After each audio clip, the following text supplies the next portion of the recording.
3, 2, 1. 7 things you probably didn't know you need to know. I'm Jamie East and this is the Smart 7. Good morning, it is Thursday the 30th of April, it's Bugs Bunny Day. A happy birthday to Captain Tom Moore, who's raised an amazing £29 million for the NHS. Also to Gal Gadot, Kirsten Dunst and Leslie Grantham, RIP, who was on Zoom long before any of us lot. And that's all, folks. Pipe down, fella, there's 7 minutes to go yet.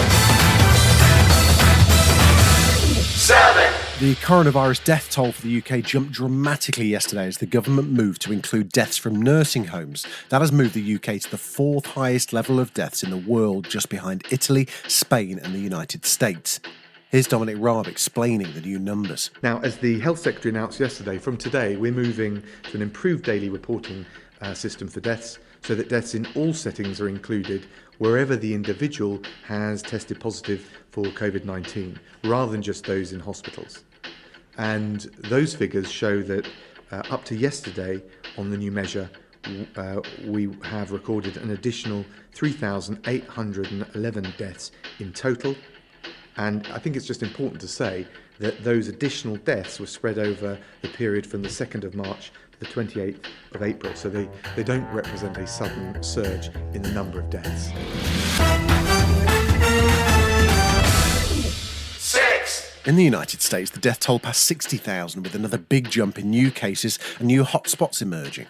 In normal times, the US government will be deeply concerned, but not in Trump's world. Yesterday saw robot son-in-law Jared Kushner appear on Fox to cheer himself on and label the pandemic response a great success. And again, we're on the other side of the medical aspect of this, and I think that we've achieved all the different milestones that are needed. So the government, federal government, rose to the challenge, and this is a great success story. And I think that that's really, what needs to be told. Meanwhile, Trump's threatening China and blaming Obama for not preparing for the epidemic nearly 4 years ago.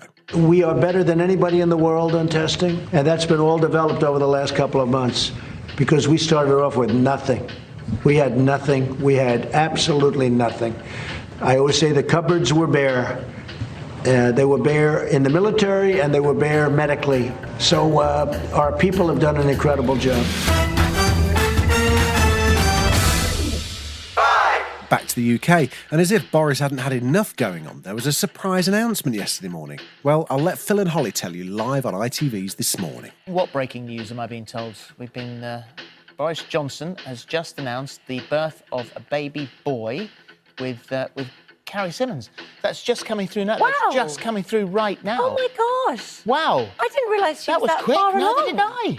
Sky News are the source, apparently. Well, that is lovely news. Wow, how amazing. God, what a time they're having as a family. Yeah. Assuming Boris isn't taking paternity leave straight away, although he did understandably duck out of Prime Minister's Question Times yesterday. 4. So the lockdown has driven us all to get through that chore list. Paint the fence, tidy out the garage, discover a long-lost song in the attic. No, well, just Noel Gallagher then.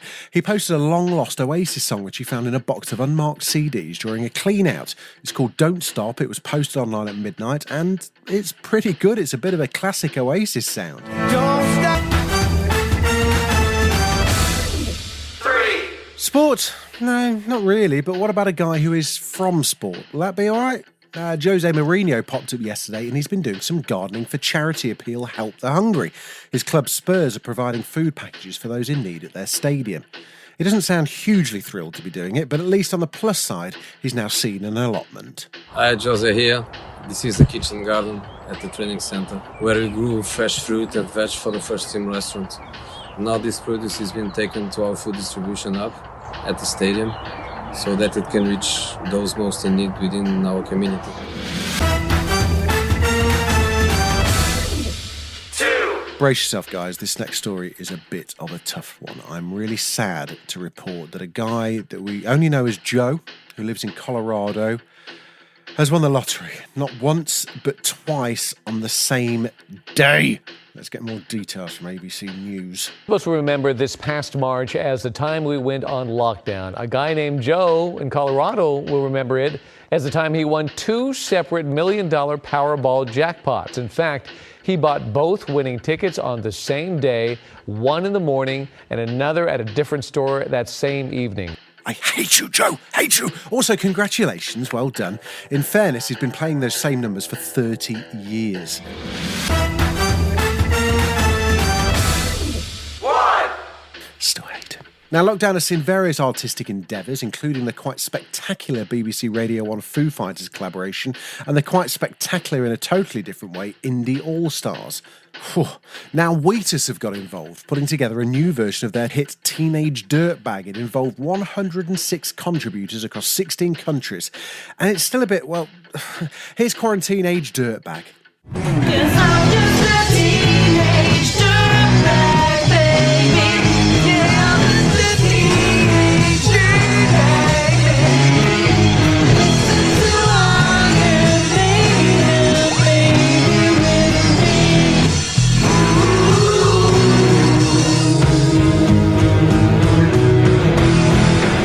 Oh yeah, dirtbag. No, she doesn't know what she's missing. Oh yeah, dirtbag. No, she doesn't know what she's missing.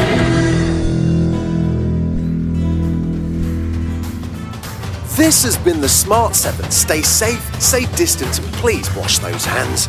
We are on Alexa now. You can enable the Smart 7 and add us as a flash briefing. We're back tomorrow at 7. Please like and subscribe wherever you get your podcasts. Oh, hello, you. My name's Tom Price. Hello, I'm Dave Cribb. You should come and join us every day. We do a podcast called Cabin Fever, where we talk to loads of comedians who've had to cancel everything else in their lives, so they come on our podcast instead, don't they, Dave? Yeah, it's an isolation podcast. Dave, were you yawning at the start of that sentence then? Was it just a little yawn? Yeah, it's basically the Great Big Owl Isolation podcast. We'll have people on from all our podcasts, from your Rule of Threes, your Brian and Rogers, your Musicals, your Bitchins. If you like any of our podcasts, if you like any of those people, chances are they'll be logging onto the Zoom call and just chatting, because let's face it, they got nothing else to do. Also, there'll be a quiz on the bill. All right, see you soon. Lots of love. Cabin FE 83709. Oh, that's our Twitter name.